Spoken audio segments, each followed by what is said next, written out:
Je suis pas équatorien et j'ai strictement rien contre les Allemands. Mais à ce moment-là du match, les gars, et après tout ce que les Équatoriens ont subi par rapport à l'arbitrage, juste ce pied levé déjà, c'est trop. Ça mérite carton rouge. Et pourtant en face, les gars, c'était la grosse équipe d'Allemagne. Mais ils l'ont fait. Ils ont su sauver leur peau. Troisième du groupe E, victoire face à l'Allemagne. Est-ce qu'on n'est pas sur une des plus grosses surprises de cette Coupe du Monde dans ces matchs de qualification? Et je vous dis la vérité, à ce moment-là, j'ai pensé à une équipe. J'ai pensé à la Côte d'Ivoire pour tous ceux qui ont regardé la rencontre précédente entre la Côte d'Ivoire et l'Allemagne. Parce que, contrairement des Ivoiriens, ils ont eu la finition. Il leur manquait rien, les gars, aux Ivoiriens la fois dernière. Mais ils l'ont fait. Et encore une fois, c'était pas simple. Parce qu'ils ont manqué des occasions. Il y a eu pas mal de fautes qui n'ont pas été sifflées à l'encontre des Allemands. Pourquoi, les gars, je vous pose la question, pourquoi il y a pas mal de grandes nations, excusez-moi du terme, mais j'ai l'impression qu'ils sont un petit peu favorisés concernant l'arbitrage. Alors bien évidemment, j'encense les Équatoriens. Et concernant les Allemands, je suis un petit peu déçu. Je m'attendais à beaucoup mieux, à ce qu'ils commencent leur Coupe du Monde légèrement. Même si vous allez me dire qu'ils sont premiers de leur groupe. Footballistiquement parlant, les gars, c'est pas ce à quoi je m'attendais. On regarde l'effectif qu'ils ont. En tout cas, bravo à l'Équateur, bravo à la Côte d'Ivoire, bravo aux Allemands. Et même le Corachao, les gars. Je suis un petit peu déçu qu'ils soient éliminés. C'est une énorme dinguerie comment ce but a pu être validé par l'arbitre. Si vous avez raté Équateur-Allemagne, l'Équateur vient de se qualifier après une victoire contre l'Allemagne en 16e de finale. Et les gars, heureusement qu'il se qualifie parce que ce premier but de l'Allemagne, il est scandaleux. Car avant la passe qui amène au but, il y a ce pied qui est beaucoup trop haut et qui est même en contact avec la tête d'un joueur équatorien. Mais l'arbitre ne sifflera rien, il y aura finalement but pour l'Allemagne et heureusement l'Équateur reviendra avec 2 autres buts et se qualifiera. Et c'est pas la seule fois qu'un gros pays est avantagé par l'arbitrage, hein. Évidemment, on a le souvenir de l'Angleterre contre le Ghana où il y a facilement un carton rouge pour le gardien et un penalty pour le Ghana,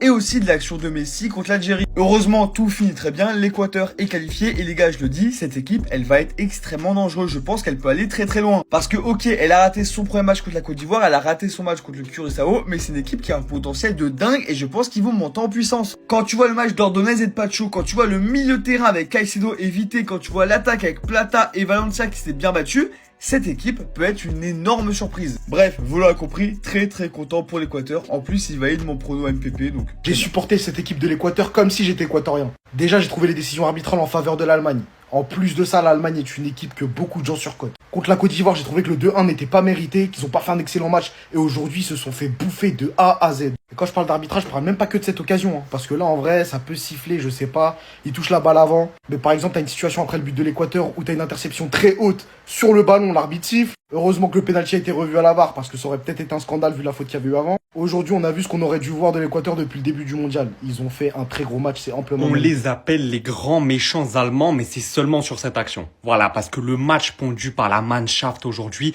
honnêtement, il fallait se mouiller la nuque. Victoire 2-1 de l'Équateur face à l'Allemagne, et honnêtement, quel match pondu par les Équatoriens. On avait déjà vu que ça soit face au Curaçao ou face à la Côte d'Ivoire, que c'était une équipe qui était défensivement rodée et qui, offensivement, avait du mal, mais jamais on les avait vus avec un visage comme ça. Ils ont fait des courses, ils ont fait des circuits de passe, ils ont fait des contre-attaques, des attaques pendant 90 minutes avec la Grinta. Honnêtement, l'énergie et les couilles proposées sur le terrain aujourd'hui, c'était très très beau à voir. D'autant plus que l'ouverture du score allemande aurait dû être refusée selon moi, car sur l'action juste avant, il y avait quand même un sacré pied haut. Manuel Neuer, tu es sans aucun doute le meilleur gardien de l'histoire à ton prime, mais faut le dire, depuis le début, cette Coupe du Monde, c'est pas ça. Franchement, c'est pas ça. Aujourd'hui, certes, ça a été pauvre offensivement avec seulement 2 tirs cadrés pour l'Allemagne, si je dis pas de bêtises, mais les 2 buts encaissés par l'Allemagne, tu es 2 fois fautif. Voilà, sur le premier, tu es mal placé et tu prends un but, certes, sur une frappe lourde, mais tu dois être mieux placé. Et sur le deuxième, tu es totalement passif. Il y a incompréhension avec la défense et le Neuer que je connais aurait arrêté le deuxième but sans problème. Quelle réaction d'orgueil des Équatoriens dans cette Coupe du Monde. Et c'est totalement ce qu'on attendait d'eux pour la plupart. Pour plein de personnes, l'Équateur, ça allait être l'équipe surprise de cette Coupe du Monde. Et enfin, ils se sont mis au haut niveau dans cette Coupe du Monde parce que contre la Côte d'Ivoire, ils ont fait une très bonne première mi-temps. Contre Curaçao, ça n'a pas été le fruit de leur mérite parce que franchement, ils méritaient tellement mieux avec le gardien de Curaçao qui a fait 45 arrêts. Mais face à l'Allemagne aujourd'hui, j'ai vu des hommes qui voulaient se battre, qui allaient se battre jusqu'au bout et c'est totalement ce qu'ils ont fait. Leur victoire 2-1 est amplement méritée. L'Allemagne, franchement, aujourd'hui, hyper décevant. Déjà, quand ça commence avec un but de Sané, je me suis dit très bizarre. Mais bon, l'Équateur, j'allais dire l'Uruguay, a réagi très vite par Angulo qui a mis un but magnifique. Aussi, le but de l'Allemagne aurait dû être refusé. D'ailleurs, je n'ai pas compris pourquoi, mais bon, les arbitres, j'ai l'impression qu'ils sont un peu plus pour les grandes équipes dans cette compétition.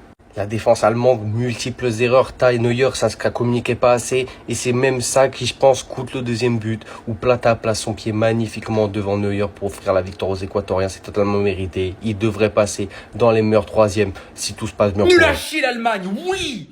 Moi et mon frère Pacho, on est qualifiés en 16e. Moi et mon frère Pacho, on jouera les 16e de finale de Coupe du Monde et c'est mérité. L'Allemagne, ils ont fait crari, ils ont gagné 7-1 contre Curaçao, mais c'est une équipe surcotée, c'est une nation surcotée. En 8e, ça sort, ils se sont fait battre par l'Équateur et c'est largement mérité. Déjà, je tiens à dire que le premier but de Sané, déjà c'est Sané qui marque déjà. Déjà quand Sané il marque, c'est qu'il y a un bug. Demain il est censé neiger alors qu'il fait archi chaud ce soir.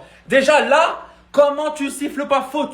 Comment t'annules pas le but allemand? Comment t'annules pas le but de Sané? Regarde, on dirait Chili dans son clip, il lève la jambe tellement haut, il voulait lui fracasser le crâne. Puis Neuer, c'est difficile à dire, mais t'es finito. Faut raccrocher les crampons, c'est terminé. On l'a vu contre le PSG, 5 tirs cadrés, 5 buts. Neuer qui loupe sa sortie, Plata au plomo, qui vient mettre le 2-1. Il a même pas attendu la fin du match, il est parti galoche sa babies directement en tribune. Le match, il était même pas fini. Je suis émotif. Mon frère, j'ai cru qu'il allait sortir dès les matchs de poule. L'Équateur, ils m'ont vendu du rêve. Pendant les 6 derniers mois, je me suis pensé qu'avec une génération comme ça, une génération dorée, ils allaient tout enculer. Au final, ils l'ont fait. Moi et mon frère Pacho, on jouera les 16e de finale de Coupe du Monde. Je t'aime. Oui, l'Allemagne a perdu, mais je ne pouvais pas passer outre ça. Ce qu'il faut savoir à ce moment précis, c'est que Valencia arrive sur Jonathan Tah pour essayer de lui mettre un physique. Après le duel, Jonathan Tah est resté debout comme un bloc de fer. Maintenant, si vous me demandez à quel point ça a fini mal pour Valencia, c'est à ce point-là, les gars. Alors que quand tu viens normalement, toi, à pleine vitesse, avec l'élan, t'es censé avoir le dessus sur le rapport de force. Jonathan, c'est trop, les gars. C'est un mastodonte, ce type, en fait. Ce qui est sûr pour l'Allemagne, c'est qu'ils auront que ça à croquer ce soir. Puisque malgré un but assez précoce dans le match de la part des Allemands, en signant ces 2 buts, les 2 seuls de la compétition qu'ils auront inscrits ce soir contre l'Allemagne, l'Équateur se qualifie officiellement pour les 16e. Un but tellement important de la part de Plata dans les dernières minutes du match face à cette équipe d'Allemagne qui, nous le savions, était d'ores et ordre qualifiée. Mais de là, avoir une victoire de l'Équateur et surtout une qualification, c'est tout simplement beaucoup trop fort. Mais au moins, les gars, Jonathan Tah aura remporté ce duel. C'est le plus important. J'en dirais qu'on commence à avoir des belles surprises, de très belles. Et j'en dirais aussi qu'on n'en est pas à bout. Et je pense très sérieusement qu'il va y en avoir de plus en plus. Quand je vois comment certaines équipes aujourd'hui comme l'Équateur jouent avec de l'envie, de la motivation, de la hargne, les gars, franchement, j'ai hâte de la suite.